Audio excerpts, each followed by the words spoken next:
Greetings and welcome to the latest edition of the Entheogenic Evolution podcast.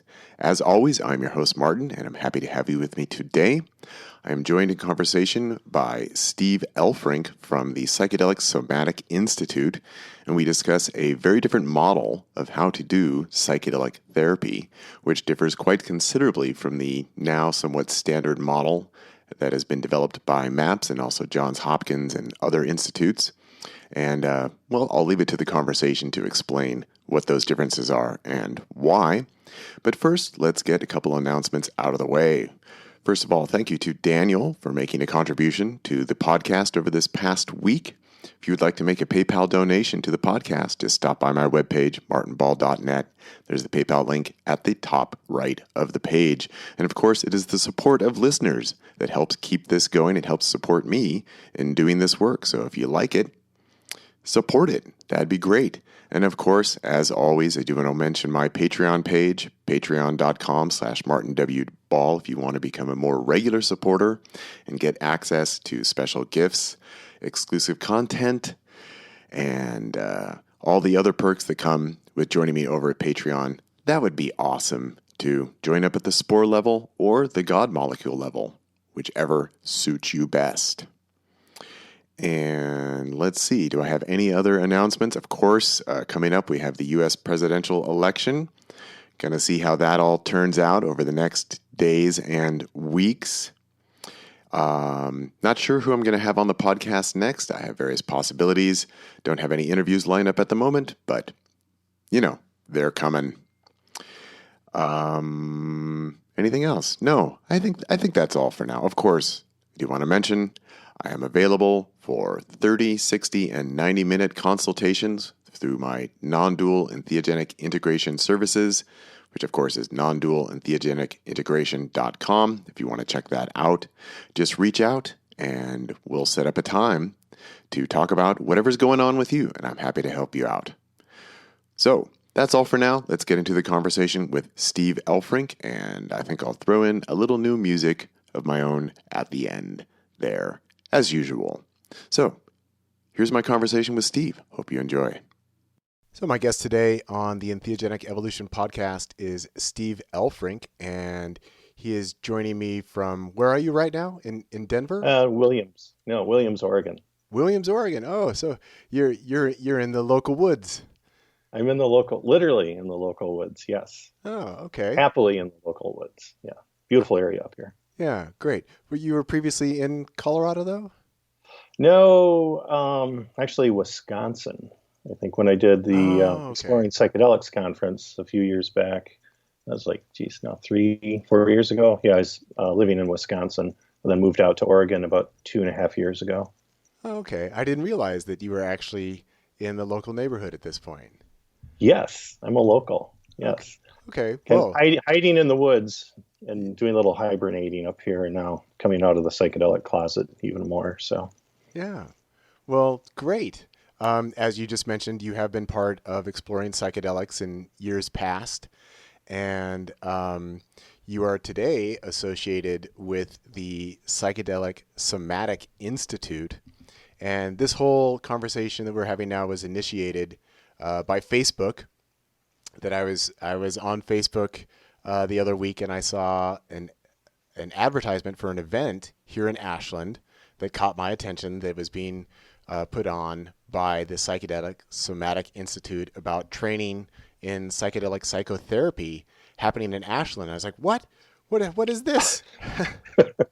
And so I reached out, and it ended up, it was you on the other end of the line there. And small world. Yeah. And you sent me an article to read that is in the current issue of the Journal of Psychedelic Psychiatry, which I didn't even know that there was a journal for that. Yes. And I read the article earlier today, this morning. Took me about an hour to go through the whole thing. And it's beefy. Yeah. And there's a lot of really, really interesting information and perspective in there. So I just want to say a few things as an introductory comments, and then I just want to hear from you because there's a lot that's going on in this article that I think is really, really fascinating.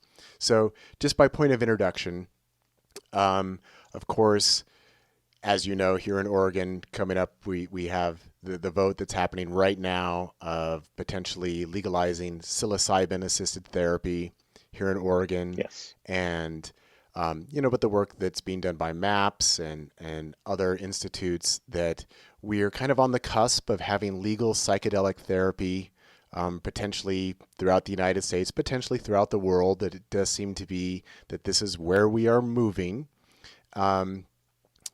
Might not be this year, but it's the direction that we're headed in. And what I thought was really interesting about the article and what you guys are doing at the Psychedelic Somatic Institute is kind of working from a different model than what has kind of become the standard, at least in the research setting at this point. And I'm going to let you describe all of this more, but I just want to get into a couple things here. And because in reading the article, I found that I was really kind of going like, yay, yeah, I really like this, because the standard model is you give someone a powerful psychedelic experience and you completely leave them alone, and then you talk about it the next day or, over the coming weeks, and you have your integration sessions. And some kind of a controversial position that I have taken, for example, at this past summer, the World Bufo Alvarius Congress in Mexico City, one of the themes was integration. And lots of people were talking about, well, how do you integrate your 5-MeO-DMT experience after you've had it? And my talk was that if you attend to the energies that arise within the psychedelic session itself, and you process the energy there, the energies that are stored in the body and expressed through the body and expressed through one's being, that actually talking about it later is not that significant, because the integration is actually happening during the psychedelic event. And that's kind of the model that is being articulated in this paper and through the Psychedelic Somatic Institute, but in a lot more of a technical way. Sorry, my dog is making sounds in the background. No I'm sure that's showing up. That's the dog. It's not me, everyone. That's Moxie. So that's something that I really liked about it, that the article was saying that by attending to what arises from the stored trauma in the body of individuals during the session, that actually might have interaction with the client, not just letting someone lie on a bed, but working with them in that state, that you're actually resolving deeper levels of trauma that you can't access through talk therapy that happens afterwards. So I think it's all very exciting, a different kind of model. And so now I'm going to turn it over to you.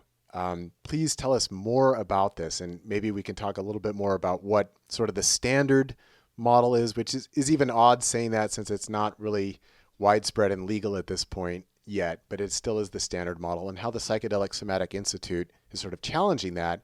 And then eventually I do want to get into talking about these therapist training programs that you guys are running. Sure. So that's enough from me. Let's hear from you, Steve. So yeah, thanks, Martin. That was a great tee up, and also appreciate the endorsement of kind of going in a new direction. I mean, for me, I've always been interested in psychedelic therapy.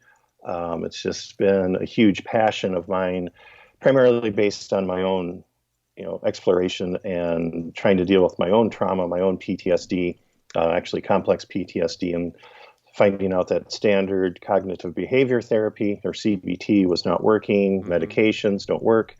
Nothing that I was finding in Western medicine was working. So I took a lot of matters into my own hands, and I got great results through some underground efforts. Also I was in a phase 1 FDA study with psilocybin through the University of Wisconsin in Madison, doing pharmacokinetic study. And so that also gave me a firsthand experience in the standard model. So the standard model, what we're talking about is, I call it, the headphones and eye shades. So you're given a large dose of psilocybin, or back in the day, and also this is the model that's been around since the 50s. People are starting to work primarily with LSD, not sure how to work with it, and found out, hey, music and eye shades let the person just go with the experience, trust the medicine, all that. And so I went through that model, through, kind of, I would call it like the standard Johns Hopkins protocol. Mm-hmm. You got the FDA approved playlist for 8 hours. You've got your headphones, you got the eye shades, you've got a dyad of, 2 therapists, 1 male, 1 female, who are there as, guides, as sitters, kind of nudgers if, things get gnarly. But really the experience is meant to be non-directive. And for me, I saw, there was limitations. And also I'm not here to bash that model because there's incredible value in it. But also I think there's always a need for evolution in everything. And there's always, I want to be, I'm always interested in, pushing the envelope a little bit. And I think anything needs to be adjusted, needs to be tweaked. As we learn more, we can apply more. And that works with psychedelics too. So from my experience in that study and seeing some of the limitations, and I entered it as someone with, complex PTSD that actually was unknown at that time, and had, pretty horrendous experience because I did 3 escalating doses over 3 months. We were doing like some of the largest doses ever administered in an FDA study. So that experience, which it was profound and incredible, and it also left me going, I'm not sure about this. Yeah. And then, prior to PSI, I had an organization, a nonprofit called Omterra, where I was doing 3-day symposiums, primarily in the Midwest. And then the third and last one, which was done in Madison, Wisconsin, I was looking for someone to present on ketamine because ketamine clinics were starting to pop up more and more. And just, part of Omterra and part of my drive was always wanting to explore what's on the edges, what's coming up, how do we improve this model? And my focus has always been on, even with Omterra, as psychedelic therapy.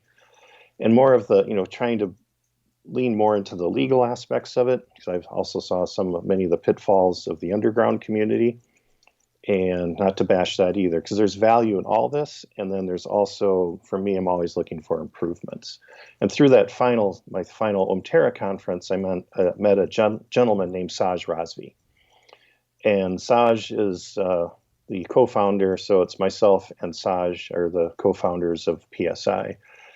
And in Saj's presentation, which wasn't much on ketamine, but more starting to focus on stuff I had never heard of before, of ANS, the autonomic nervous system, and starting to present these ideas of trauma being held more in the body. Mm-hmm.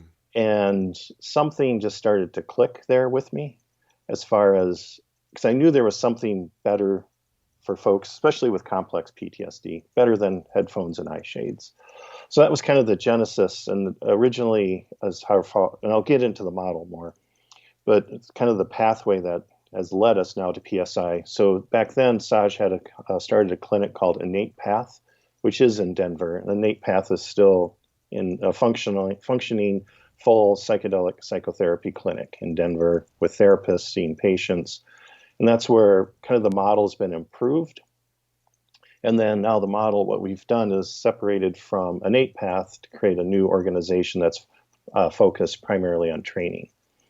And so the greatest mission of PSI is training. And we're also approaching this from a more grassroots standpoint, because what we're trying to also do is, because we, like you said in the introduction, psychedelic therapy is coming. Yeah. It's on its way. The wave is here. I mean, there's just no doubt. But also within the wave is a lot of corporate interests. And it's becoming this billion-dollar company, like Compass Pathways. And this is, I'm also not bashing the corporate interests. I mean, that's just part of capitalism and part of, our culture. But it's going to be somewhat, some of these larger organizations will be controlling. They're trying to patent the psilocybin molecule that they have. It'll be within their centers, and it's somewhat, to me, exclusive in who can play as far as the therapist. You have to be part of their system. And then also, you're part of an FDA system, you're part of a corporate system, and accessibility gets diminished. So one of our missions, and I would call us a mission-driven organization, is providing access to all those people who are looking for psychedelic therapy, whether it's from a therapist standpoint, So our focus is primarily on private practitioners. So people that are in their private practice, whether it's, SCOBY, I can't make up silly remote towns right now, but Podunk, Kansas, or no offense to Kansas, but anywhere in the U.S. For people to have, if they have their private practice, to be able to provide psychedelic psychotherapy to their clients. So what makes the model unique is we're taking definitely a different approach. So the model that we're working with is called PSIP, or Psychedelic Somatic Interactional Psychotherapy. So one, with the psychedelic, what we're using is primarily cannabis or ketamine right now because of the legality, and we're using cannabis in a way that no one's ever seen before, not as a bragging right, but it's just a straight out fact that cannabis, which has traditionally been used specifically like with PTSD, is used as a calming agent, or if you have anxiety, to calm the anxiety. And our whole purpose is to do the exact opposite. What we're doing is going in and elevating anxiety and elevating, amplifying the panic attacks and everything else. And then also, this is a lot to cover in an hour, so bear with me, because we also need to talk about dissociation. We need to talk about the defense cascade. There's so much information here. Yeah. But the basic premise, what we're coming up with, is basically mental health is biological in nature. There's a huge component of basic evolutionary biology that takes place, or can take place, with the proper model, the little, some medicines on board, where something called the autonomic nervous system is activated. So what we're working with is, and this is from Robert Carhart Harris, from Freud, but basically there's two levels of consciousness. We have secondary consciousness and primary consciousness. Secondary is our rational minds figuring out what we're going to fix for dinner. Where did I put my keys? I got to make the mortgage payment. My life sucks. All secondary consciousness. Primary consciousness is more of that implicit self, the kind of our core programming. If you look at like Freud's iceberg model with the subconscious, we're dealing with these kind of subterranean minefields. But also what we're finding is within trauma, where trauma is held, is within primary consciousness, where there's the charge, where there's the emotional memories, the emotional events that were not processed are all stored in primary consciousness. So we've developed, and this has to, I have to give credit to Saj Razvi as far as the key person who's really, in his model, or this model's been birthed out of, like anything, taking bits of information from here, from there. So there's some of this could be attributed to Peter Levine's work, but totally different than, some people are familiar with somatic experiencing from Peter Levine, totally different. But it is based on, basic biological functions that happen during trauma. So that's kind of all over the place. Let me try to now bring it into a little more focus. Yeah. And then also, Martin, feel free to interrupt at any point. No, this is all great. And I would also just remind everyone that in the, excuse me, if you go to journalofpsychiatry.org/current-issue, there's the paper that describes all of this. And I definitely would encourage people to read through this, where you really do detail these different levels of consciousness and how the standard integration model is dealing with that second tier of consciousness, more the rational consciousness of what we can talk about, what we can identify, but that really what you're pointing towards here is a deeper level of processing that is taking place within the stored trauma within the body. And so then the question then is, well, how do we access that? And the answer that you're providing is, well, through psychedelic therapy, and that cannabis can be used in this way, ketamine. And also, interestingly, in the paper, you say that if someone is too stuck in that second tier consciousness, that psilocybin actually won't give them access to these deeper levels. Yes.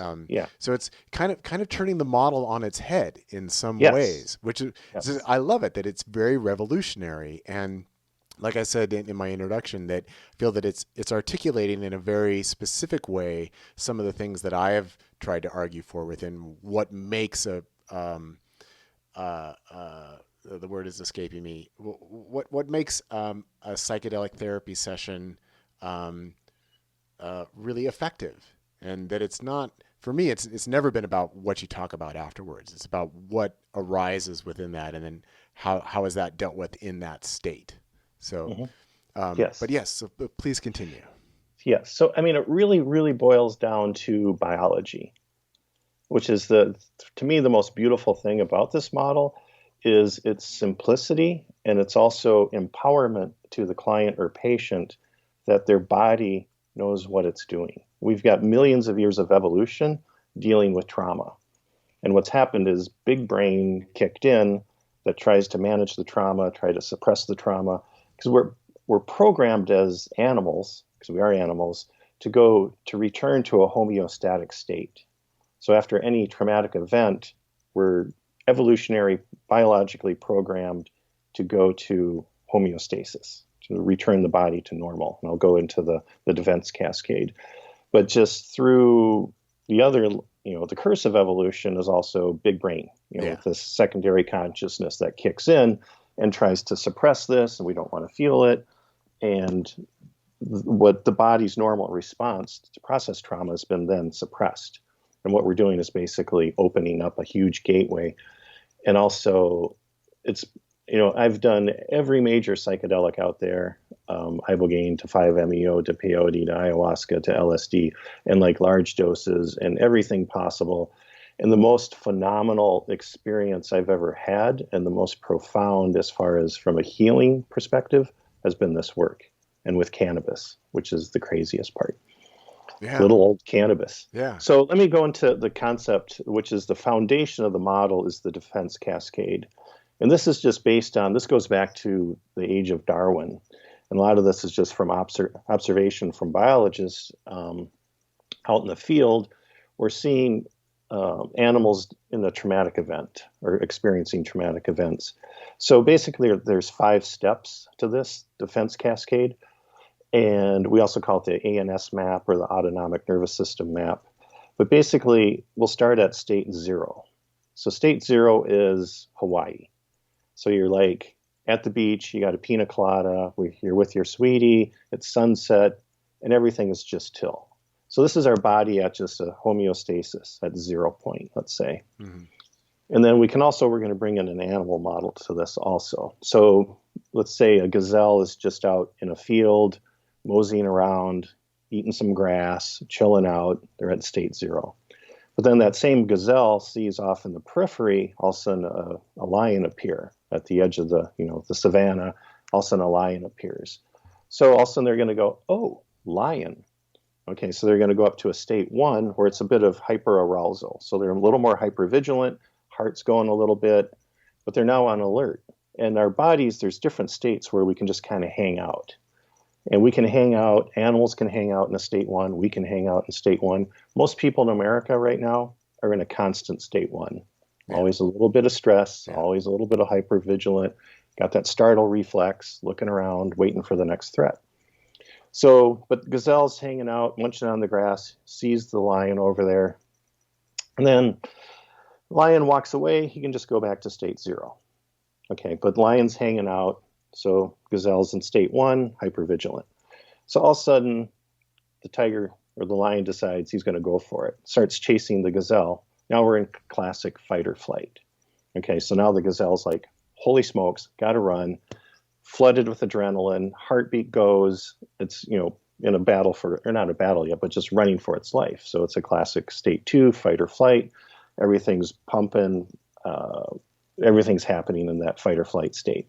So what then happens, though, where it starts to get fascinating, is so lion catches up to gazelle, captures the gazelle, and all of a sudden the gazelle is kind of like, oh my God.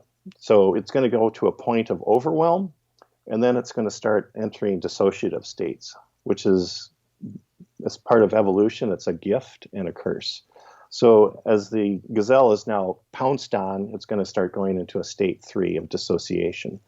So it goes to, there's a point of overwhelm, And now all of a sudden the body starts to go into dissociation. And dissociation is probably the most misunderstood aspect of mental health and its effect on people as far as trying to heal any of these, traumatic events, PTSD, which also then always ties into anxiety and depression and everything else. So our gazelle is what's happening in these states of dissociation is you start to get flooded, whether it's monkey, gazelle, or human, start to get flooded with endogenous opioids. So our body naturally creates opioids. So what the body's trying to do, though, is just, so we're about to die, it's not horrendous. So we're going to start to numb out. Yeah. So it's also what the lion or what that gazelle's experiencing is hopelessness, no exit. I'm kind of screwed here. But they're starting to also get flooded with opioids. So all of a sudden they're in that state 3, but there's the ability, all of a sudden the lion gets distracted by hyenas off on the side and glances away. That gazelle can like pop out of that state 3 dissociation, go to a state 2 and run off. But if we have the other scenario where all of a sudden a pack of lions is coming in and the gazelle knows it's toast, it's going to go to a state 4 where they're just totally flooded with opioids. They're totally numbed out. And they've done research, Vanderkook, who's probably one of the more better researchers with all this, but it's equivalent to about 8 milligrams of morphine is what people are flooded out with in a dissociative state. So once that gazelle is it's going to die, it goes into a state 4, and state 4 is just numb. You're just totally, literally drugged, numb. They're not feeling anything. They can die somewhat in peace. Yeah.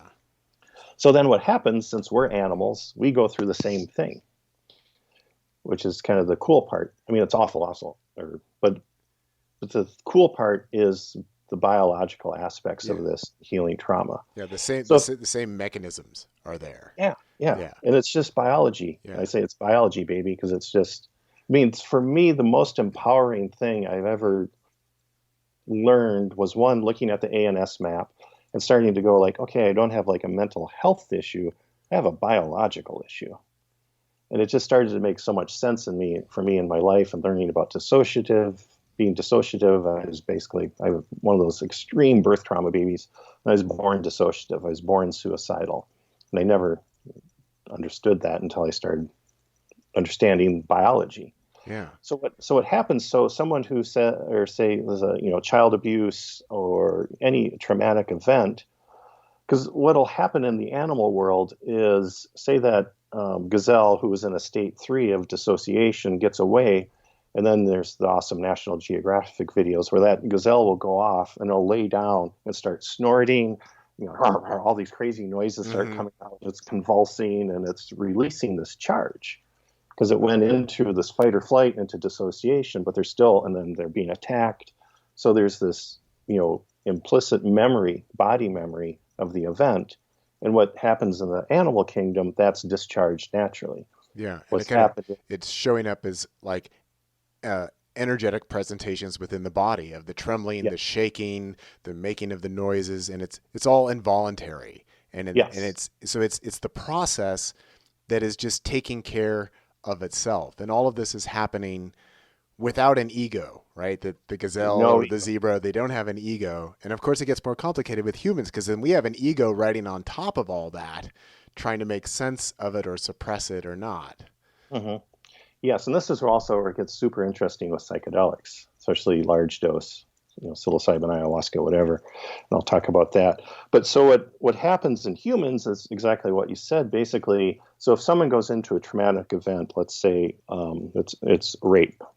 So the male or female who goes into that rape situation, once it gets so intense, they're going to go dissociative. They're going to go to a state 3. And then they're going to end up in a state 4 where they're literally drugged. And this is also where, a lot of these memories are suppressed. A lot of it is the body not wanting to deal with it or the person not wanting to deal with it, but also they're in a drug state.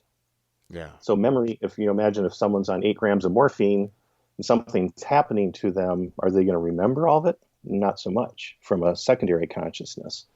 But then it's kind of the messed up part, and just part of being human or animal, is the body remembers. And then, so what happens, and let's say in a rape situation, the person goes dissociative, it's over, but now they're left with being left in a dissociative state. There's no discharge, there's no release of any of this, and now all that's just packed in.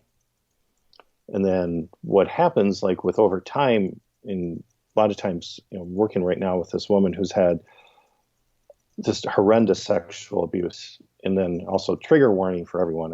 We might talk about some gnarly things here around sexual abuse and trauma, but in working with this, I don't want to get too far ahead.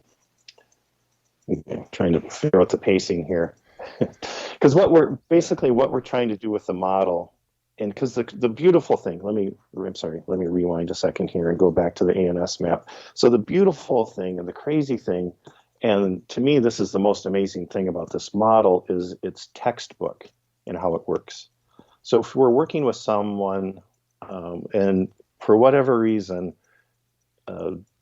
cannabis is unbelievable for working with dissociation. It cracks dissociation. The inside joke is cannabis does not abide dissociation. Mm-hmm. And it works better than MDMA, works better than psilocybin, works better than anything we've worked with in cracking dissociation. Because the standard model out there for most therapeutic models is if someone goes dissociative, you want to pull them out of it. Don't let them go dissociative. Our model is the exact opposite, because we want someone, and we see this constantly, where someone goes into dissociative state, and you just get to recognize this, and it's a cold wave. So states 1 and 2 are hot waves, where people are like heartbeats going, they're sweating, get the blankets off, it's fight or flight, panic, everything's coming out. And then states 4 and 3, especially state 4, where we know someone's gone dissociative, because they'll just all of a sudden go blank. And you'll go, where are you? Nowhere. Just, are you okay? Yeah, I'm fine. Yeah, just what do you down. feel? Yeah, what do you feel? Nothing. Yeah. Are you okay? Yeah, I'm cold. Are you okay? Yeah. I don't think it's working right now. I'm like, oh, okay. Good. It's not working. Okay, let's just stay with that. It's not working. And you're feeling blank? Yeah. Okay, let's stay with blank. Let's just go into blank and look at all blank has to have, everything it has for you. Mm-hmm. And you just keep them in blank. So the crazy thing about the models, so they're now in a state 4. So this is induced by cannabis, and I'll go into how we do that through a process called selective inhibition. But they're in a state 4, and every time you hold them in there, and like with MDMA, because Saj was part of the phase 1 MDMA trial with MAPS. And with MDMA dissociation, you could see someone stay in it for 8 hours, the whole MDMA session. My own experience, I didn't know about dissociation. I did underground MDMA with sitters, and I didn't know it, but I went dissociative. And it's awful. In this one level, because it feels like, for me, it felt like I was having a bad trip. And I was like the first person to have a bad trip on MDMA, because I just felt nothing. I was just blank. But there was like zero blank. No emotions, no anything. And it was very disorienting. But the crazy thing, so like cannabis, someone will stay maybe 10 minutes, maybe, not usually more than a half hour in a dissociative state. But then you'll see it when it cracks. All of a sudden they've gone from blank, and you're just holding them there. All of a sudden it's like, I'm feeling hopeless. You're like, sweet. So they what start they're doing is they're feeling the negative emotions. They're feeling the negative energies at that point. They're coming out. So it's this like literal pathway that the body follows. So, but you climb out. So you go 0, 1, 2, 3, 4, and the only way out is 4, 3, 2, 1. Mm-hmm. And they climb out of it. So all of a sudden you're dissociative. There's they feel nothing. And all of a sudden they start feeling suicidal. I feel like I just want to kill myself. I feel like this is the worst depression I've ever had. I'm just hopeless. And they're just like despondent. But what we do is we keep them in there. They're just like, oh, depression, hopelessness, no exit. Oh, good. You're doing good work. Yeah. And you just keep them there. Then all of a sudden, and they're like, it's cold and they're shivering. Then all of a sudden you're just waiting for it because you know it's going to happen. All of a sudden, oh my God, I'm hot. Yeah. Because they covered up because they're cold, because states 3 and 4 are cold waves. And all of a sudden they're like, oh my God, I'm hot. Oh, my heart's going to, like, it's going to beat out of my chest. And they start hyperventilating. They're having panic attacks. And we, as, you know, sitting there with them and interacting with them, are going, yay, here we go. Because we know they're going, I'm not saying yay as a flippant, but it's, you just know they're going through what we call a wave, a big wave. Also, now they're in fight or flight. There's panic. This is where reenactment starts. This is where the memories now come back too. Mm-hmm. So like this lady I've been working with is the all repressed memory, and this dissociative states, they don't remember it. And also when they come out of it and go into a state 2, the fight or flight, the panic, the reenactment, no, pushing away everything as if they're in the event. But that's, pure panic, pure fear, just, it's can be, and this is also from a therapist perspective, it's very intense work to witness someone going through this process. Definitely. So you'll see them go through the state 2, then it gets a little more calmer, and then they're like back to a state 0, typically for a few minutes. And then they're going to process another wave. And people would just do wave after wave after wave after wave. And eventually you can, also the other beautiful thing about this is all finite. And depending on the severity of trauma, but there's a finite amount of what we call a charge. And charge is basically the emotions, the memories. The emotions can be grief, sadness, terror, horror, repulsion, pain. And then a lot of pain comes out from the event, because the body was numb, but the body's still feeling the pain. Mm-hmm. So pain is coming out, and that's what we call charge. And then with complex PTSD, sometimes, with a standard, there can be event trauma that comes out. Complex PTSD can be sometimes just, there's no association. It's just crazy. For me, it feels almost like alien feelings coming out. But it's just this charge is coming out, and it's phenomenal work as far as one to witness it and one to experience it. And it's hard to understand it until you've experienced it, because most people have never experienced a full ANS discharge. And the way this is working is basically what we're doing is incorporating cannabis, or it works with ketamine, it works with MDMA, and also part of this is just this tiered system that we have as far as working. Tier 1 is just body, body, body, body. Before we, part of our proposal is working with body, working with this charge before you go into any of the higher medicines. But it's kind of like clearing out the canoe before you go out into the ocean. So what we're doing is just clearing these charges as much as possible. And the way it works, if we're working with cannabis, typically it's just with a vape pen. Typically 1 to 2 hits is all it takes. And all we're doing, and I'm sure most of your listeners are familiar with the default mode network, all the work from Robin Carhart Harris. Default mode network, basically the conductor of our brains controlling everything. And all we need is a little suppression or opening, because what we're doing is kind of suppressing, opening the default mode network a little bit. And what happens, and then when we're doing, so the executive functioning is reduced, just even through the cannabis. And the key to our work is something called selective inhibition. So what we have is normal coping mechanisms. We can fidget, we can stretch, we can do our wiggles, we do things all consciously I call it off-gassing, because if someone with PTS, I call it a trauma ball. The trauma ball, because the body just wants to release this stuff. So it comes out as anxiety, it comes out as fidgeting, mm-hmm. comes out through, sex, through food, through distraction of Instagram, all these ways, but we're just trying to off-gas. The body's constantly just wants to get rid of this. So it's like, hey man, millions of years we release this stuff, now you guys are cramping it down, or I just want to get it out. That's what body is saying. So through something called selective inhibition, the way the model works basically is you have the person, and typically we do a dry run first. When you're starting with someone, a dry run is no medicine. And so what we're doing is inhibiting standard coping mechanisms. So, and we do use eye shades, but no headphones or no music. What we found, like most people, like no music. They don't want the music because there's no like insight. There's no traveling through time and space. It's all like body, body, it's purely body. So selective inhibition, the person sitting down, hands on their knees, eye shades on. You don't have to have eye shades, but it just helps to just close out anything.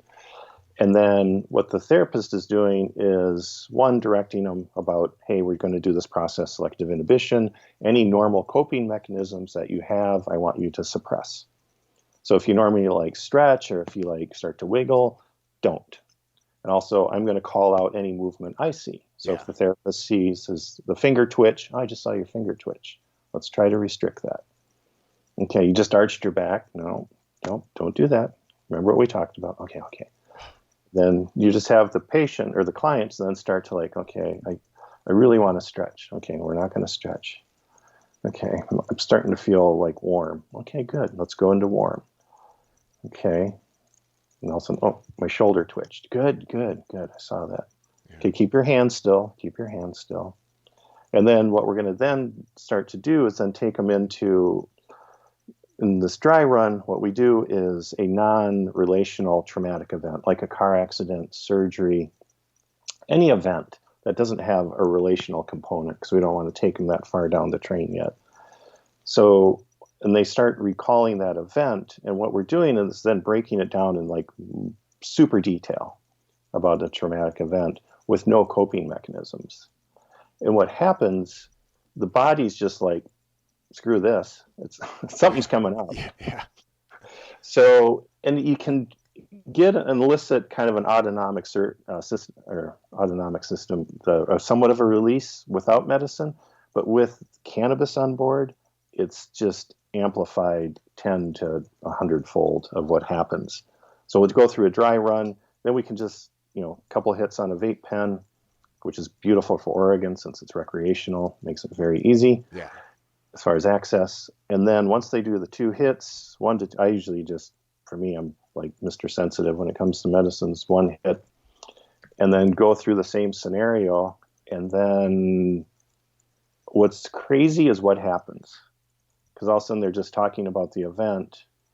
And then all of a sudden they'll either start going, some people usually with the first sessions, it's a little more, I call it like chaos. There's incoherence because the body's trying to like figure out this pathway. And then the amazing thing is as you do more sessions, this becomes the preferential pathway for these medicines. So the first, from a therapy standpoint, working with someone, the first like 3-4 sessions, there's a lot of nudging and all that. But after that, it's like cannabis and it's go time. Because the body, once it's discovered this pathway, it's like, hell yeah. Yeah. Let's do it. It knows how to follow it. Yeah. So that's what, and then, so the therapist then is just nudging to keep them in. But it's really, they're still directive, but not as much as the first few sessions. And it's the biggest thing from a directive is keeping them in their body. And then also I can go more into like somatic looping and these other things where you have to know some interventions. There's transference that starts to happen where they start projecting everything out on you when they're especially in a state 2, and now you're the perpetrator. But the amazing thing is once that preferential gateway is open, what they'll do is usually there'll be a little chaos, especially in a first session, but a lot of times if there's dissociation, they'll go right to dissociation. And they'll just all of a sudden they're like, twitching and moving, little tremors are happening and they're like, the body's just responding and it's purely autonomic. It's crazy to watch as the body just starts, little convulsions, little like movements are happening. And then they can go into dissociation, but then we just keep them in dissociation, like I said earlier. Yeah. If I could just interject a few things Sure. here, because I'm just fascinated, like hearing you say all of this stuff, because this is everything that you've mentioned here these are all things that I have seen in conducting sessions with people with 5-MeO. And really working. I mean, of course, I was not coming from this model because I didn't have access to this model, but just exactly what you're talking about here, that so much of my time in working with people with 5-MeO is pointing out that, okay, did you notice that you just twitched your foot? Did you notice that you just raised your eyebrow? Did you notice how you're squirming? And actually, right before we got on this call to do this interview, I was doing a consultation session with someone who had had a few sessions with 5-MeO. And so we were talking about his sessions and how he was reacting and what showed up physically within his body, which is something I always cover with people. And then we were also talking about his personal relationship, and he was talking about divorce with his wife and some of the history there. And it was, exactly what you're talking about here, that as he was talking about his wife and his divorce, that he was touching himself, and he was actually reaching up and massaging his shoulders. And then in me giving him feedback, I pointed all these things out to him. He had no idea that he had done any of those things. Yes. He didn't know that he was massaging his own shoulders whenever he talked about his wife. And that's like step number one, is like getting people to notice these things. And then just like you're saying, we become aware of them and then resist doing that so that you can go into what is the energy that's underneath, rather than engaging in the coping mechanism that's what allows you to uncover the hidden energy that then needs to release itself through these waves of energy that then pass through the person, through the vibrating, the shaking, the grunting, the groaning, the crying, and all this. It's just amazing that you are describing exactly what I have seen and how I've worked with people. And it's just so awesome. Interesting to see this reflected in this model, and then to hear that it's coming out of work with cannabis is just fantastic. Yes. Yeah. And again, cannabis is the superior medicine for this work, better than MDMA, and primarily for dissociation. Because like I said, MDMA, you could stay in dissociative state for 8 hours. And what good is that going to do you? Nothing. It actually will, because even if someone's, it's just, they're just in it for 8 hours, but it does, even keeping them in it for 8 hours, it's starting to crack. It's just taking a longer time. Yeah. Because it's starting, just keeping them in there, one, it's from more of a body awareness level. And then, so if someone's 8 hours in dissociation from MDMA session 1, MAP study, now we have to wait a month, they're going to pick up pretty much in a dissociative state, same place, but it will crack. Yeah. Cannabis, 10 minutes, 20 minutes in dissociation, and then all of a sudden hopelessness. Yeah. And all of a sudden panic, and then. Yeah. And it's the cracking and then moving through the energies that arise that becomes the therapeutic process itself. Like that, my model for working with 5-MeO DMT is the great breakthrough oneness. That's fantastic. But that's not really what working with it is about. Working with it is opening up the energies and making sure all those energies get expressed and processed through, so that when someone is done with their session, they feel that they've gone through it and then ground it out. And you seem to be speaking from a similar model, that's where the therapeutic action is actually taking place, is by moving through these energies, experiencing them, releasing them, and then getting back down to baseline. Yes. And it's not about, was it all one? Was it a big mystical experience, which is a great component of it, but that's not the therapeutic work of it. No. So and some of this is more of stirring the pot a little bit, but my basic premise and statement is insight doesn't heal trauma. Yeah. I would agree. I would thoroughly agree. And because that's a huge one, because I've experienced unity consciousness, non-duality. I've experienced this high indifference, which was above everything, like the most crazy, beautiful states and insights possible. And it was like a relief, and it was like, wow. And then 3 months later, year later, so whatever, I'm depressed and anxious. Yeah. Because the trauma ball is still there. Yeah. It wasn't processed. It was not processed. It wasn't until I started doing this work and going into cold waves and cracking dissociation. My biggest one, the other beautiful thing about this work is once people, again, depending on levels of trauma, once people have like crack dissociation moved a huge, chunk of this, and it's finite because it's not an infinite supply of trauma or charge. It's packed in there from the events, but it can be released. But you can get to a point where, like, I started doing my own sessions. So like one of my most profound was literally probably like 6 months ago in the redwoods, camping in my van, did a hit of cannabis, did my own selective inhibition, went into a monster dissociative wave, and just started trembling, shivering like I never had, where the shivering became like micro shivering, like every cell was, and cracked that layer of dissociation. And again, most of my trauma is birth trauma, which is just crazy trauma because it's all nonverbal. But cracking that was probably one of the bigger life-changing events of all the work I've done. But it's the empowerment for me. I'm all about empowerment, and I'm from empowerment for the therapist to be able to provide this work, for a client to understand it's not like a mental health issue, because everyone's been told there's there's something wrong with you. This is mental health, and obviously there's mental health components, but the biggest thing is this is biology, and your body. Trust your body. And for me, like once I was doing my initial sessions, where what got me through more and more is just, and what I would do in my own sessions is just kind of this mantra, but it's just body. Because my mind, because this is what I want to go into with psychedelics, because my mind, so there's this energy coming out, and then my mind, which is somewhat crazy, tries to put meaning to it. Right. And the meaning is typically, I'm losing my mind. Call 911 is what I would hit.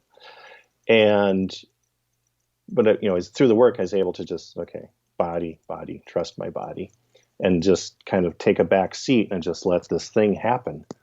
And to me, it's still the most crazy thing I've been through. Yeah. It's more crazy than, sitting in a yurt doing ayahuasca and flying over the Andes as a condor and all that fun stuff. But which is cool, but this work, it's like so profound from a just human animal biological processing, moving the shit out. Yeah. And then afterwards, the feeling of lightness, of, openness, more, for me, it's been more gratitude, more just presence, more, there's that noise of anxiety because it's all been discharged. Yeah. So one thing Whoops, I'm sorry. Go ahead. So much to talk about. I know there's so much, but just a couple things I wanted to jump on was that, just kind of metaphorically speaking, one of the things that I've always said is that, look, you can go out infinitely. Yes. You can fly as a condor over the Andes. You can talk to aliens. You can go out infinitely, but none of that is really therapeutic. That you go in, and then, as you say, there's actually a finite amount of energy to process and release there. And that when people are going through that process, it can definitely feel infinite. Like people are like, oh my God, I'm going to be throwing up forever, or I'm going to be vibrating forever. And that, as you say, that's just the mind coming in and saying, oh, I'm identifying this shit. I'm stuck here. This is going to be forever. But actually, once you go through it and it releases and it discharges, then it's done. Yes. And then you feel better. Yes. Yes. And that even though it feels like, oh, I'm going to be stuck here forever, no one ever is, if they allow the process to take place. If their mind gets in and stops it, and then they try and avoid it, and then try and project out like, oh no, well, I want to see rainbows and fairies and unicorns, then they're actually disrupting the process of that going inwards into those body energies and letting them sort out. What we found, the crazy thing about this is once it's activated, it's pretty damn near impossible to stop it once it's going. Like my first cannabis session, the nice thing also about cannabis, it's a 2-hour session typically. It's not like 8 hours. 5-MeO has its brevity, which is awesome too. But like cannabis, 2 hours, you can also titrate it. So, they do a single hit, start doing waves, and then they start coming out a little bit, do another hit. So you can titrate it. But like the first time I did it, so much charge. I was also, I think, wired for this. A 2-hour session became 4 hours because it wouldn't stop. it was just wave after wave after wave of these charges coming out. And yeah, I was 4 hours in, and then trying to like put ice on my chest and trying to like pull me out of it a little bit, because I could not stop it, because my body was like, we're going. We're going. And then, so one thing I want to mention is in relation to psychedelics, and also this to me is somewhat of a, not a warning, but just a cautionary tale, because I know this is an N of one being me, my experience, especially in like high doses. So I think, so if you have this trauma ball and it's energy that wants to come out. So say like in my, the UW-Madison psilocybin study, where I went through 3 doses of hell realms and human suffering and psychosis and demonic possession and demons and just crazy stuff. So this charge starts coming out, and then someone like me, who's got a very powerful mind, because I lived in my mind most of my childhood, tries to put meaning to it. Mm-hmm. So it takes this, which is just energy, and this energy becomes demonic. Right. This energy becomes psychosis. Right. This energy becomes, literally, it's trauma. Yeah. And I'm torturing myself. And because I'm trying to put meaning to what's just my body's trying to like, hey, dude, we just want to like discharge some of this. Yeah. We just want to sort this out. but if you want to make a grand story and torture yourself, go for it. And that's what I did. And I think that's the challenge with some of these, folks with, and I didn't know the level of trauma I had going into that study. But someone who, and I've lost 2 friends to ayahuasca who committed suicide, but more, right now, or knowing now, that was like unresolved trauma, it's triggered and it's too much, and the mind went crazy with it. Yeah. And then can't handle it. So for me, the beauty of this work, and this is why, we're really proposing this tiered system of, body, body, body, body. Just really focus on this charge to find out if someone's got, I think, personal opinion, obviously, anyone who's going to, before they go into a journey, especially someone first time, let's see where you are with dissociation. Because a lot of people, I didn't know I had dissociation. I didn't know what it was. And then through this work, it's like, oh my God, there it is. But to be able to like work with folks to clear the dissociation, clear some of this trauma, or a huge chunk of it, as that's what we call, it's a 3-tiered system. Tier 1 is, and I said this before, but body, body, body. With ideally with cannabis, once MDMA is on board legally, you can. But I would still do cannabis first before MDMA, because once the dissociation is cracked, the preferential pathway is opened. Then you can slip someone into an MDMA session where it's a longer time to just process more in that preferential pathway, clear that out. And then what we are proposing is a tier 2, working with low dose psilocybin. So, if we're looking at dried grams, kind of like that 2 to 3 dried grams. And this is what we were doing in Amsterdam. So we were doing work there before COVID. And the other thing we discovered is, I'll get back to the tier 2, but in relationship to Amsterdam, because we had people flying to Amsterdam to do psilocybin. I was like, oh, it's legal. It's with truffles, but I can do psilocybin. Right, yay. Right. I've had all this trauma. Dose them with, and ended up doing pretty large doses of psilocybin and no response. Yeah. They were just kind of like, well, yeah, nothing's happening. Some visuals and not much. And then try a larger dose, 2 days later, nothing. And then like, let's go back to cannabis and try cannabis.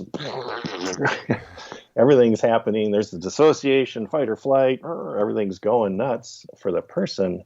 And then follow it up with psilocybin, and now we're having an experience with the psilocybin, but not until we crack the dissociation and move some of this charge.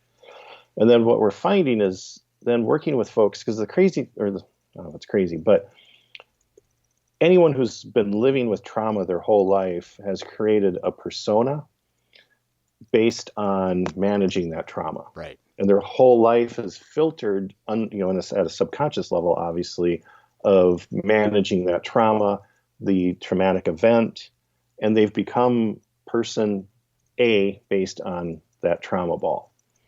What we're finding is you can remove the trauma, but then there can still be this habitual thinking, habitual patterns, that still exist, but working in like low dose psilocybin, once the charge is removed, you can start kind of detangling that. And that's where some of this like insight is then useful. But more of like pulling apart what we call the fabric of reality that was created from all that, that charge that that person's been living with. Work with that. And that only, it can be 2 to 3 sessions. And then if someone wants to go into the mystical experience, which there is value, go there, then do, high dose psilocybin or ayahuasca, whatever you want to do. And then also in the ceremonial context, there's value there for the community feeling and the puppy pile of love after a ceremony.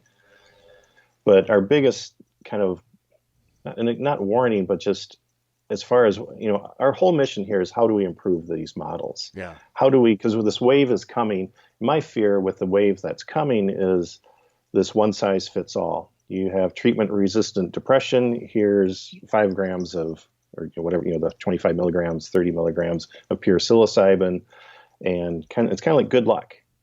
I'm being a little dramatic there, but working with treatment-resistant depression, where they're trying to go with this, but not understanding one dissociation, not moving, cracking dissociation first. I think the results are not going to be as favorable. I think, like psilocybin, large dose, end of life, all the work at Hopkins, UCLA, NYU, with that demographic, I think it's beautiful. And those people, the end of life, where the body wants to go is, let's just go mystical. Yeah. Let's have that unity consciousness. Let's have that. Let's reframe, understand life is beautiful. That's awesome. But what I don't want to see is psychedelic. And I know there's value, and I'm not trying to bash high dose psilocybin treatment and all the studies that are going on out there. But I do think wholeheartedly, and I know I'm involved with the company and all of that, but it's also from a mission driven aspect that there's a better way before we go into those states, and a better way of understanding dissociation, a better way to understand we're freaking animals. We have this biological response. And that, mental health is actually, there's a huge chunk of mental health that is biological health. Yeah. Well, I think it's such a great way to really open up the conversation around psychedelic therapeutics, and really that I don't think that there should just be one model. And I really do like what you're proposing here. And I also like that in the paper that I've referenced, and I'll say the link again, it's journalofpsychedelicpsychiatry.org, kind of towards the end of the article, talk about how these therapeutic models, these are also different from the traditional, group ceremonial model, which you describe as more of a form of worship and communal activity, which is not necessarily therapeutic, but that it served indigenous communities, but that for the modern Western pathological mindset that we have, and that kind of as you were describing, that we're all kind of in this level of stress, level of trauma already just by the society that we live in, that Yes. that those traditional models might not necessarily work for us. And that's actually, it's a big thing that comes up in the consultations that I do with people, where they say, well, I went down to South America and I sat in an ayahuasca circle, and now I'm coming out of it, and I am more depressed and I'm more confused than I was before. And I think that it's exactly speaking to that yes, they've had thousands of years of using ayahuasca that way. It doesn't mean that necessarily is going to fit what problems modern Western individuals are bringing to their psychedelic sessions, so that we do need to have more openness and more investigation of what really does work for us in this context versus someone who's lived in the jungle their entire life. Yes, definitely. Yes. And also with all that, and I know we're on the same page on this one, and I know people have gotten benefit from that work. And again, I don't want to bash any of that. But also, just really back to the one size fits all does not exist. Yeah. And even with this model, I'm not saying everyone should do this. At some levels I am, just to understand kind of where you're at, of a litmus test of what's held there. To work with cannabis first it's accessible. It's just, it's pretty relatively easy to work with someone as far as getting them into this, because the body wants to do this. But just to kind of find out where they're at and what's going on, it's just a great way to understand that. And then we've also found, excuse me a second. Yeah. Pretty much anyone we've worked with, because we've done, people have done a lot of work, consider themselves self-actualized. We've done like super healthy. One was this, cannabis multimillionaire, super good childhood, great wife, kids, just kind of the perfect, life this guy went through, and was curious about the work, did a single session and went into it. Yeah. And what he went into was he got a DWI like 3 or 5 years ago and thought he had processed it and, stopped drinking, and, he lost his license, and then he was riding his bike, lost a ton of weight. And it was like this positive thing in his life. But he went into a session, and where he went into was held charge around guilt and shame that he didn't know existed. Yeah. And all that came out. Just the tears and the shame and all this, that it was packed in there. And then afterwards, reporting back, it's like, man, this changed my life, because I didn't realize this filter of guilt and shame affected my relationship with my kids, with my wife, with my business partners. And it was just this huge tune-up for him. Yeah. From a 2-hour cannabis session. Yeah, and I think that's a really important thing to emphasize, that even by outward appearance and how someone's life seems to be together or not together is not necessarily telling of what's residing deeply within them. That's why when I was serving 5-MeO to people, I always did 3 rounds, and I always said, look, the first round is the diagnostic round. And this is where we're going to see where these things arise and then what actually needs to be worked on, that it's not just about a one-off experience, that you do need to have that diagnostic kind of to see what energies show up within this person, and that you could take someone who seems like, oh, they're going to have an easy time. Then actually there's all kinds of trauma that's arising. And then other people who are really fidgety, that they actually might even have an easier time because maybe they're more used to processing their uncomfortable sensations and emotions. I think there's still so much more that we could talk about here. I do need to get on another call in like 10 minutes, unfortunately. Oh, okay. But let's talk about the training programs. Training. Yeah. Sure. So our focus is, one, improving the model, and then training. And again, I want to reiterate that we're really focused on this grassroots movement to provide, literally today, psychedelic or access to psychedelic therapy for private practitioners. So we're doing a training in Ashland, January 9th through the 13th. And the training model, it's 5 days of in-person training. And the first day and a half is pretty much didactic.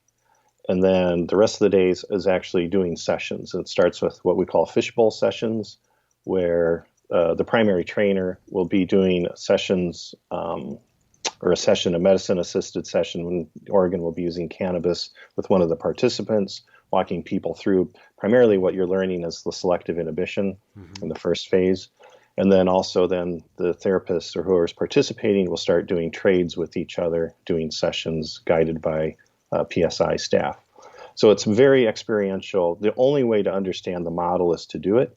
And then another huge point and part of this model is whoever's doing this work or providing it is doing a lot of sessions, because you have to clear your stuff out before you're going to start working with folks. Yeah. Because there's so many triggers that can happen, because this is profoundly intense, what you can uncover in folks. And, we could go a whole another podcast on transference, but dealing with transference, dealing with these emotional charges, because you have to be able to just hold super solid space. Yeah. So a huge part of it is therapists doing their own work. And then what we also then provide is 8 months of supervision. So you go through the initial training and then 8 months of supervision. And the supervision is in the first 6 weeks, it's every week. And those first 6 weeks, and what we're doing is, these regional trainings. So then whoever's going through the training can do trades with, another student. But for 6 weeks, you're just doing trades back and forth and then reporting back and through the supervision process of what's going on and what's not working, what's working. But the big focus on the 6 weeks, though, is the student processing their own charges. And it's really intense for most students, because Everyone's got stuff in there, and most people don't realize what's in there, and this kind of pops that bubble.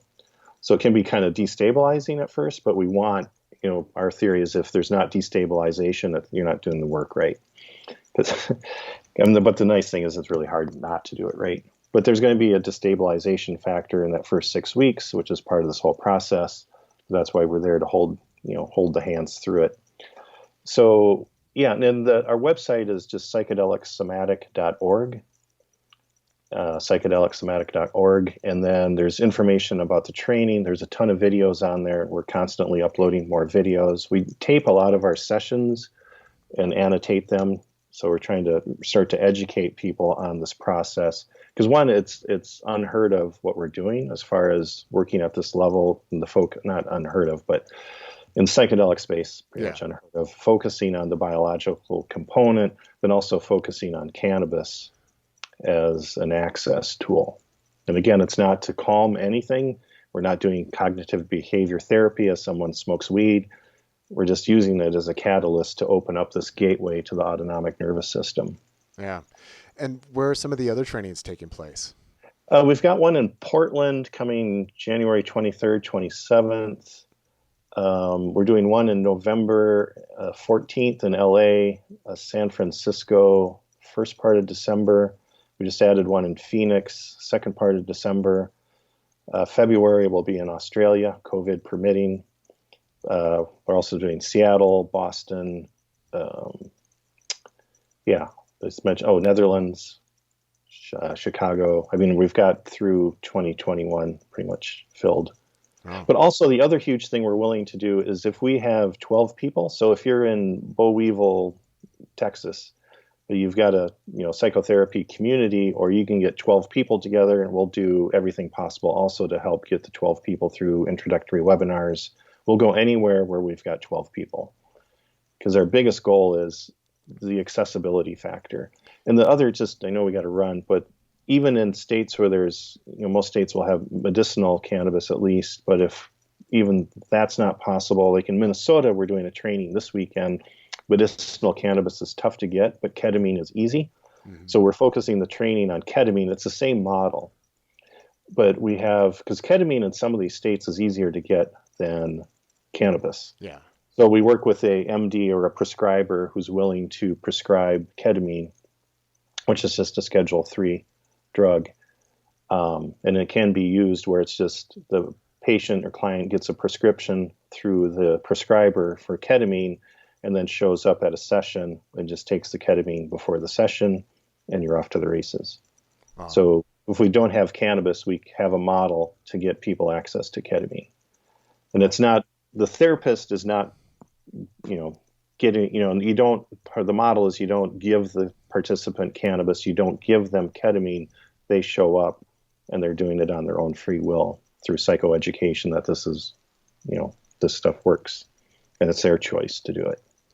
But so there's a model that works for anywhere in the U.S., and we just need 12 people. And what we're looking for is mental health practitioners, so psychotherapists, and then also healing arts professionals. And so on an individual basis, someone with a healing arts background. Our biggest thing is you've had some clinical experience sitting with folks in some of these intense states.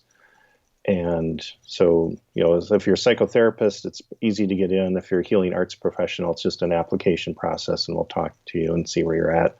But our biggest thing is accessibility. So getting the word out, we want I don't like to use the army, but we want as many practitioners out there in the private practice to be providing work that actually, more than anything I've ever found, and most people who go through it will say the same thing. It's like nothing they've ever done that actually gets to the root of stuff that people have been dealing with and managing and trying to cope with and put Band-Aids on. Yeah. We're not about Band-Aids. We're about symptom resolution. Yeah. To me, I would describe it as sort of a direct energetic process, not dancing around the ideas and the thoughts, but going into the energy of what's there and helping that to resolve on its own. Yes. Letting the body know what it's been doing or been programmed to do and wants to do for millions of years. That's all we're doing. Wow. Well, Steve, thank you so much for your time today. Once again, The website is psychedelicsomatic.org, and I highly encourage people read the article as well of Journal of Psychedelic Psychiatry.org, the current issue. It's fascinating work. I wish you and the Institute the best of luck in all of these trainings. And yeah, let's open up the model. Let's Yes. introduce Thank you. new therapeutic methodologies. It's fantastic. Cool. And then the final thing, thank you, Martin. Thanks for having me on. I definitely appreciate it. And we have to have lunch soon. Yes. And then, yeah, people can also reach out to me just at steve@psychedelicsomatic.org. Okay. So any questions, anything, I'm more than happy to talk about any of this. And yeah, I'm here to help folks and here to serve. So anything I can do, I'm 100% on board for. Great. But thank you, Martin. I really appreciate it. So thank you. Oh, well, you're welcome. And thank you for your time today, Steve. Yeah. You take care. Okay.